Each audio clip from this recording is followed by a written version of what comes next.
Sonda bir xəbəri də diqqətinizə çatdıraq. Dövlət Tibbi Sosial Ekspertiza və Reabilitasiya Agentliyinin təşkilatçılığı ilə Naftalan Reabilitasiya Mərkəzinə mediatur təşkil edilib. Məlumat verilib ki, müasir tibbi reabilitasiya avadanlıqları ilə təchiz edilmiş müəssisədə müalicəvi bədən tərbiyəsi, fizioterapiya və digər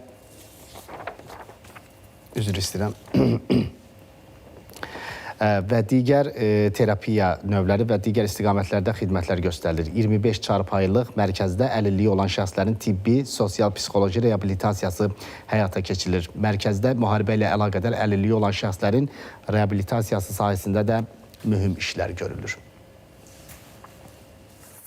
Son bir ilin statistik məlumatına nəzər salsaq, Naftalan Reabilitasiya müəssisəsi tərəfindən ümumilikdə 5400 nəfərdən çox vətəndaşa, habelə post-müharibə dövründə müharibə ilə əlaqədar olan əlilliyi təyin olmuş 400 nəfərdən çox vətəndaşa reabilitasiya xidmətləri icra olunmuşdur. Ümumilikdə 141 min nəfərdən çox vətəndaşa reabilitasiya xidməti icra etmişdir.